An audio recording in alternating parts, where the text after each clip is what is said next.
Assalamualaikum warahmatullahi wabarakatuh. Mungkin saya terima kasih atas kesempatan yang sangat berbahagia ini dan suatu kehormatan bagi kami untuk bisa bergabung di acara FKWT ini. Terima kasih saya aturkan kepada Bapak Dr. Agus Rahman, kepada Prof. Triwiji, kepada Ibu Dwi, kepada narasumber yang lain yang mungkin juga kepada Bapak Dr. Dedi Mulyadi ya tadi yang pertama kali ini saya diberi kesempatan untuk sedikit sebetulnya memaparkan pengalaman kami selaku akademisi di pengolahan hasil perikanan.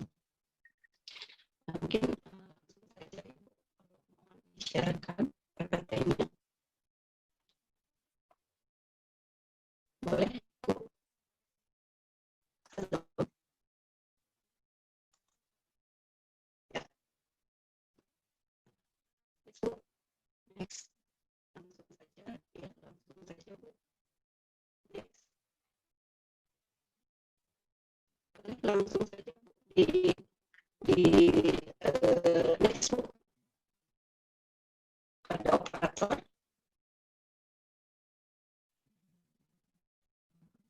Ini sudah, nah ini mungkin sebetulnya saya menyambung dari beberapa referensi yang saya peroleh bahwa ternyata kondisi pada saat ini di mana pertumbuhan populasi yang cukup besar di dunia, di mana sebanyak 75%-nya itu tinggal di perkotaan dan lahan menyusut, sementara di bidang pangan itu kurang pangan ini termasuk pada kompleks yaitu ada pertanian, kehutanan, perikanan, kelautan ya, seperti itu. Dan suatu saat ketika nanti tahun 2030 maka akan terjadi peningkatan jumlah manusia yang cukup banyak, sekitar 11 miliar manusia, di mana nanti ada peningkatan konsumsi di bidang pangan cukup besar sebesar 50%, energi, kebutuhan energinya 40%, dan kebutuhan airnya sebesar 30%. Next.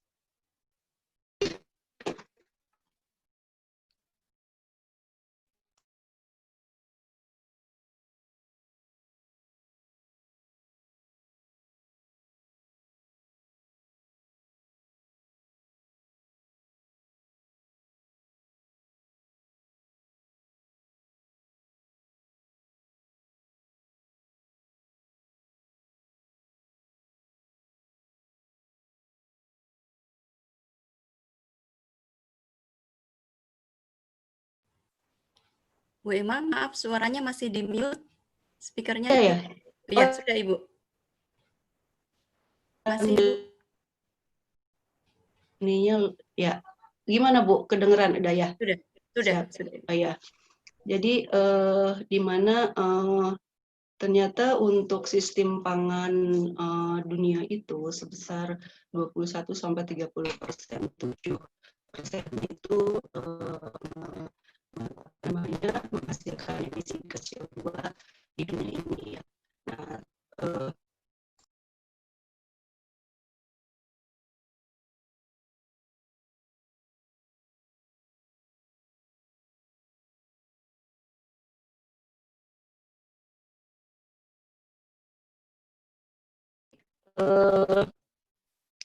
next lagi dengan adanya fenomena climate change kemudian dan yang lainnya. Nah, ini mungkin sustainable development goals yang menjadi tujuan seluruh masyarakat dunia, di mana nanti untuk bidang pangan khususnya ketahanan pangan ada beberapa goals yang harus kita ingin untuk capai. Next. Ini terutama yang kini sedang tren adalah tadi mungkin sudah dibahas dari mulai oleh Pak Dedi, kemudian yang lainnya juga tentang masalah gizi masyarakat, di mana ada 3 beban masalah gizi yang utama di Indonesia. Yang pertama adalah stunting, jadi stunting, kemudian wasting atau persampahan dan obesitas ya. Kedua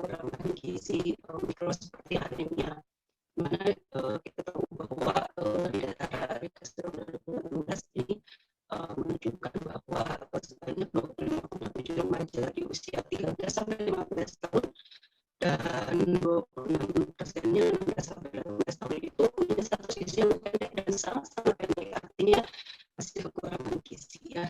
Kemudian lagi data tentang remaja yang sangat kurus dan kurus gitu ya. Kemudian ada lagi yang di satu sisi ada yang kurus dan sangat kurus, tapi di sisi lain ada 16 sampai 16% anak berusia 13 sampai 15 tahun berat badannya sangat berlebih, sedangkan 13%-nya usia 16 sampai 18 tahun itu sudah mencapai obesitas. Nah, ini mungkin ada sesuatu yang mungkin perlu kita perbaiki dari pola makan kita ya. Oke. Next.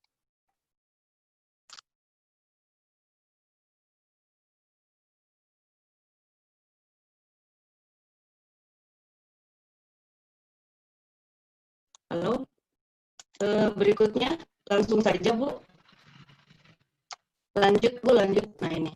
Tadi sudah disebutkan bahwa penanganan ikan segar merupakan bagian penting dari rantai produksi hasil perikanan ya, kaitan dengan ketersediaan pangan, dan dalam hal ini adalah pangan di bidang perikanan ya, di mana di sini adanya rantai produksi dari mulai di kapal, pelabuhan, TPI, lalu ke pengolahan, lalu ke pemasaran.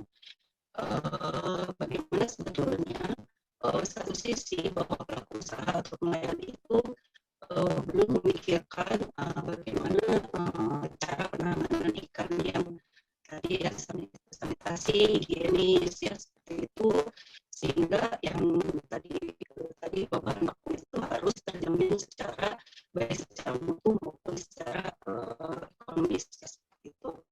Next. Selanjutnya Bu, nah ini kenapa penurunan mutu itu cukup banyak dan kerusakan pasca panen, karena yang pertama mungkin karena tadi cara penanganannya yang buruk, dari mulai di kapal atau di tempat pendaratan sampai kepada pengolahan. Yang kedua, memang rantai pasok dari perikanan ini cukup tinggi atau cukup panjang. Yang terakhirnya fasilitas yang tidak kurang memadai. Jadi bagaimana tadi mengedukasi masyarakat supaya sebetulnya dari tempat-tempat seputar lingkungan mereka sendiri yang mempunyai potensi perairan, seperti misalnya kalau di pegunungan mungkin tidak ikan laut tetapi ikan tawar, tetapi mereka pun bisa menanam atau membudidayakan ikan-ikan khas air tawar seperti itu. Tinggal kita berusaha untuk memberikan pengertian pentingnya untuk memakan ikan ya, seperti itu. Setelah memakan ikan penting, lalu bagaimana cara memilih ikan yang baik begitu ya, dari yang segar sampai yang buruk, mungkin itu terutama yang harus menjadi suatu lifestyle, bukan hanya untuk para pengolah ikan tapi untuk masyarakat semua ya, khususnya mungkin kalau kita bicara di Jawa Barat, maka ya setidaknya di Jawa Barat yang mungkin perairan air tawarnya cukup banyak, maka di sini ikan-ikan air tawar yang menjadi unggulan ya. Di samping ada pula yang di daerah Pantura dan Pansela yang ikan-ikan air laut. Oke, next. Selanjutnya Bu, berikutnya.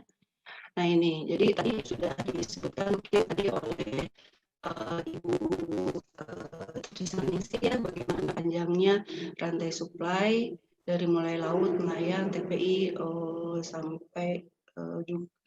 sampai ke konsumen, sehingga biaya perlu persederhanaan terhadap rantai supply supaya biaya produksinya lebih rendah dan kualitas mutunya dapat dijaga. Oke, next. Ini mungkin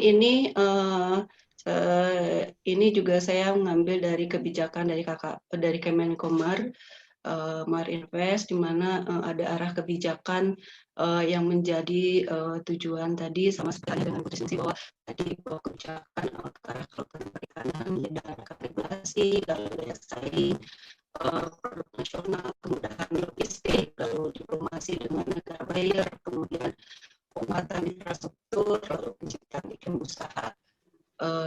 yang sehat dan berkelanjutan. Next.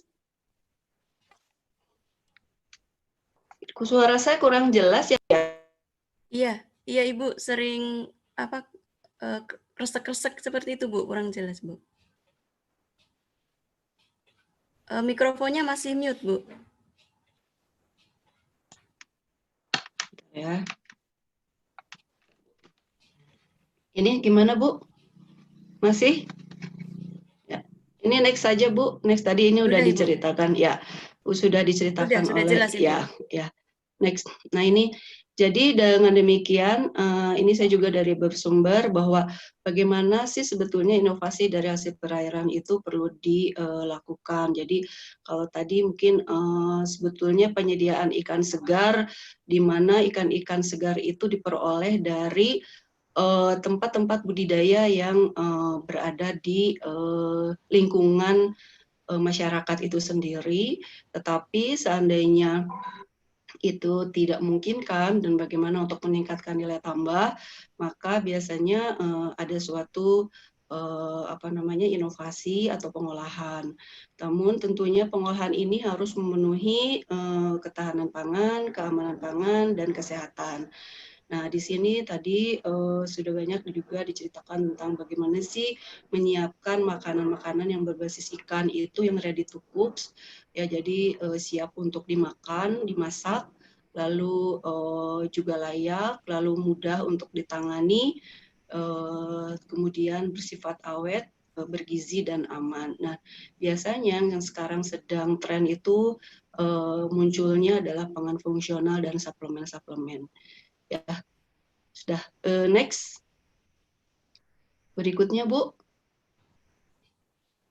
Nah, ini mungkin yang tadi sudah ada ya bagaimana ternyata sebaran UPI-nya cukup luar biasa dan yang menerapkan alih teknologi dari data KKP ini cukup banyak sekali dari mulai ujung barat sampai ujung timur.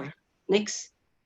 Ini sebetulnya sudah banyak teknologi. Nah, ini juga udah banyak ragam inovasi yang sudah ditransfer teknologi yang berasal dari KKP yang sebetulnya oleh masyarakat tinggal bagaimana kita mensinergikan antara yang sudah disosialisasikan oleh KKP ini, terutama di Balai Mutu ini, dengan di masyarakat. Karena kami pun di akademisi sebetulnya banyak sekali riset-riset yang sudah mengkaji mengenai beberapa produk-produk ini, produk-produk inovasi ini ya. Next. Berikutnya Bu, nah ini mungkin ini saya akan share saja bagaimana sebetulnya yang sudah kami lakukan, terutama dikaitkan dengan riset hilirisasi yang nanti sebetulnya potensial untuk dikerjasamakan dengan pihak-pihak industri, baik itu UKM maupun industri yang besar. Nah, di kami itu terdapat pusat nanoteknologi yang namanya Perinji Pusat Riset Nanoteknologi dan Grafen yang kebetulan kami merupakan salah satu tim peneliti di sana yang nanti akan fokus mengenai bagaimana penyediaan food makanan yang berbasis dengan menggunakan teknologi nano. Next, Bu. Lanjutnya, ini. Nah, salah satunya yang sedang kami kembangkan di sini adalah bagaimana sebetulnya membuat inovasi bahan-bahan yang berbasis ikan tadi, selain yang tadi fresh ya, karena fresh itu memang sebetulnya kalau dari quality memang dari sisi gizi mungkin fresh itu yang paling baik. Namun ketika masyarakat yang mungkin jauh dari tempat membudidaya ikan atau apa, sehingga untuk memperoleh fresh tentunya menggunakan rantai dingin yang cukup panjang, maka kita biasanya membuat satu alternatif bagaimana membuat namanya si basis ikan-ikan tadi menjadi bentuk powder atau tepung ya atau bubuk ya. Itu nanti untuk aplikasinya di pangan fungsional. Next.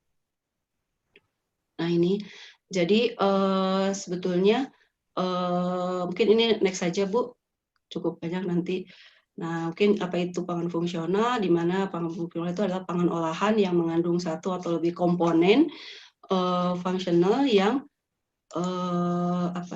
mempunyai fungsi fisiologis yang bermanfaat bagi kesehatan dan dapat dipertanggungjawabkan. Nah, ini berdasarkan Permen BPOM nomor 685 tentang ketentuan pokok pengawasan pangan fungsional. Jadi memang kita sudah berusaha untuk mengikuti standar dari BPOM. Next. Nah ini di beberapa negara memang sudah banyak sekali pangan fungsional yang sudah cukup berkembang. Misalnya pangan fungsional itu dia punya fungsi gizi, fungsi kesehatan. Kemudian kalau di Jepang dan di Eropa pun sama. Dan kita lihat nanti contoh-contohnya. Next, Bu. Nah ini, jadi untuk pangan fungsional yang yang alami, pangan fungsional alami, sebetulnya ikan merupakan potensial yang sangat besar karena tadi betul sekali bahwa ikan sebagai bahan protein tinggi yang mempunyai daya, karena protein itu merupakan salah satu makromolekul di tubuh kita yang memang dia mempunyai fungsi yang sangat vital ya, karena akan membangun sel-sel pertumbuhan ya, kemudian sesuai dengan fungsinya. Jadi yang ikan ini begitu ikan, terutama ikan berbeda dengan ikan kalau kita sebut di sini lebih kepada ikan yang berdaging putih ya, walaupun di situ ada yang merah, tapi ada pula yang daging merah seperti sapi, kambing begitu ya. Kalau daging putih kan disebut ikan ya. Jadi memang bagaimana kita bisa menggebiarkan begitu ya makan ikan, sebetulnya bagaimana kita membiasakan untuk memakan daging putih ya, walaupun dari sisi gizi mungkin tidak semua pun dari produk-produk hasil perikanan itu yang jika dimakan ya apapun ya, jika dimakan terlalu berlebihan maka dia kandungan tertentunya lebih tinggi, seperti misalnya udang, rajungan, itu kan kalau secara riset ternyata bahwa kolesterolnya cukup tinggi ya, tetapi itu dibutuhkan oleh tubuh. Oleh karena itu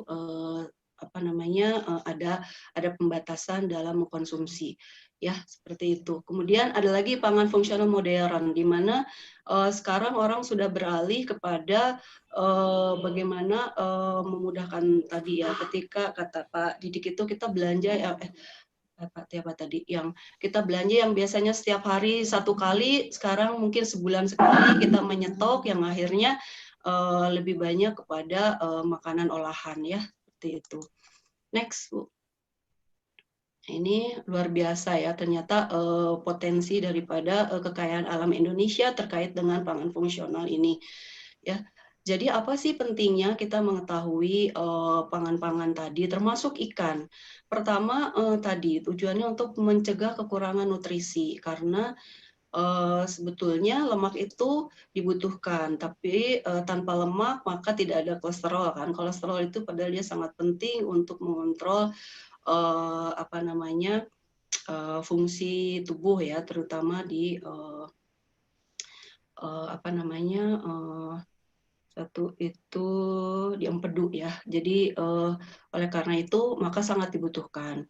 Maka di sini bagaimana menyiapkan makanan yang rendah kolesterol. Nah, ikan merupakan salah satu alternatif yang rendah kolesterol. Walaupun ada beberapa jenis ikan atau hasil laut yang kolesterolnya tinggi, tetapi untuk ikan-ikan tawar biasanya secara riset terbukti bahwa punya kolesterol yang rendah ya.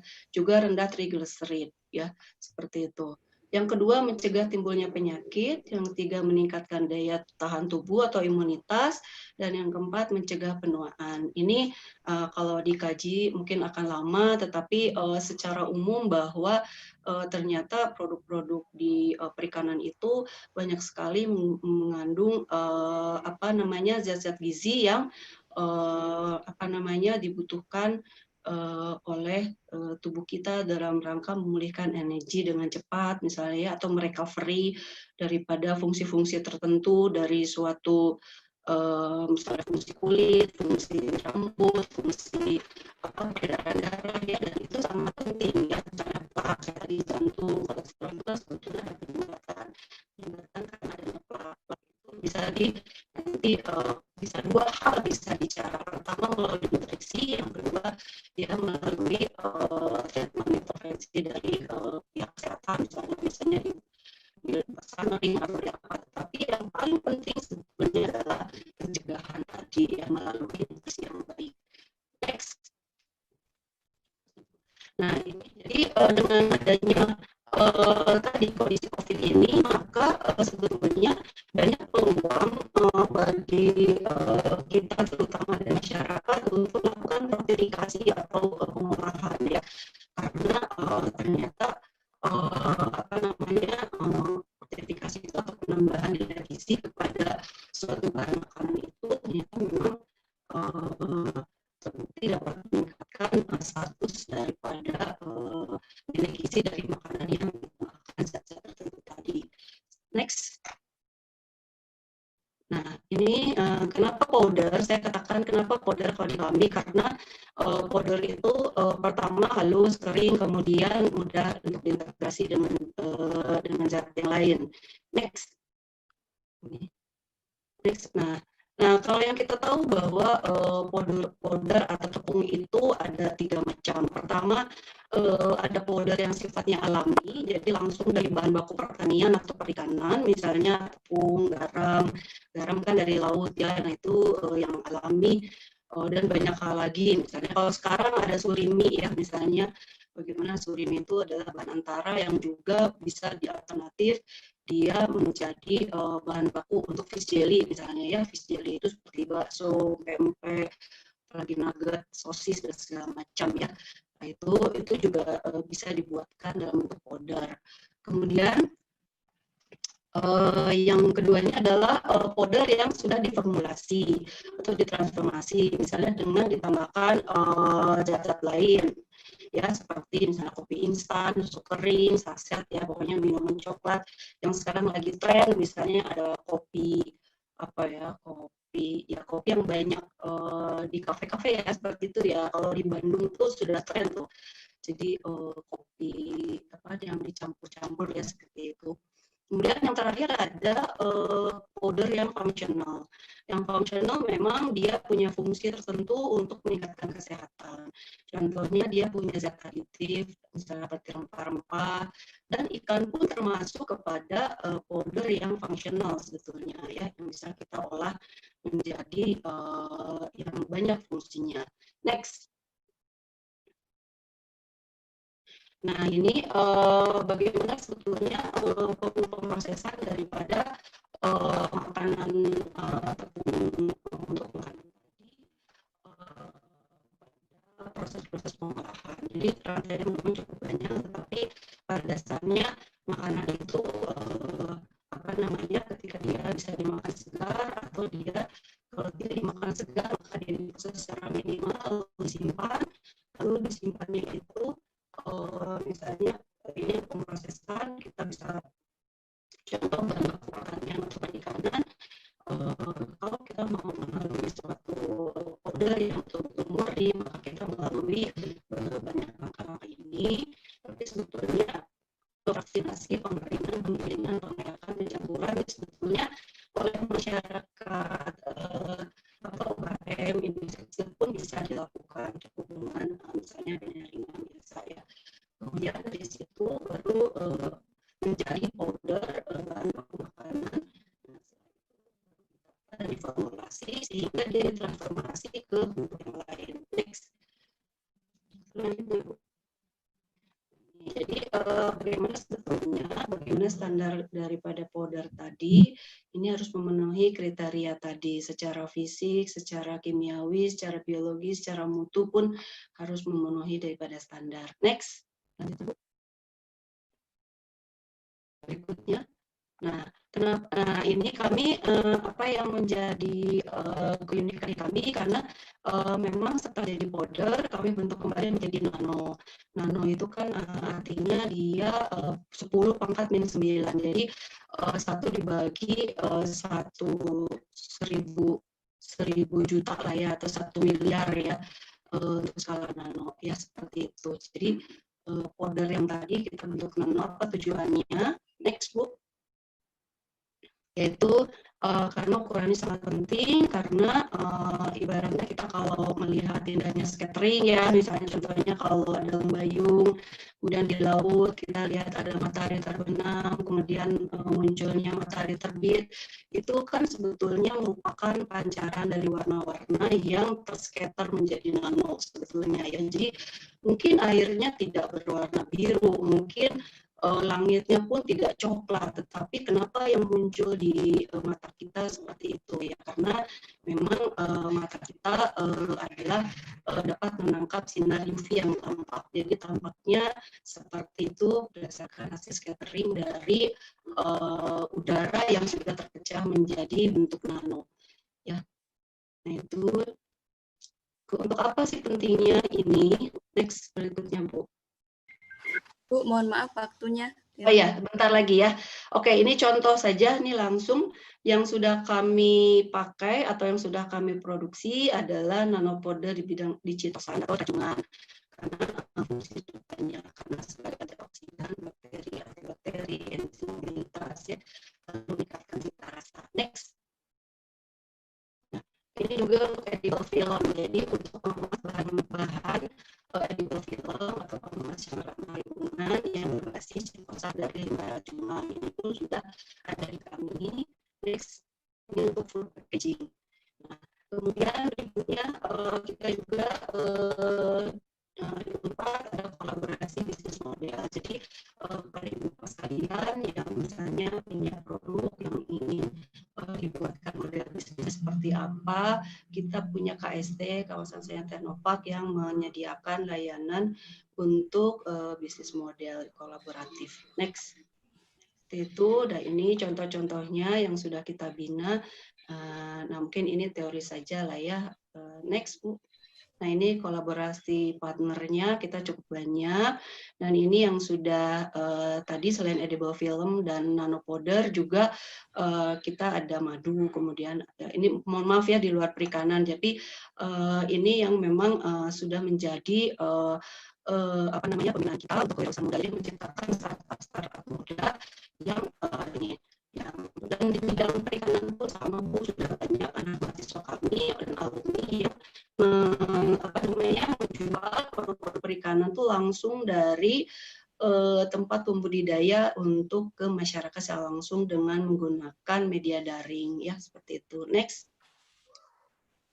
Mungkin ini yang terakhir ya. Terima kasih Bu atas waktunya. Assalamualaikum warahmatullahi wabarakatuh.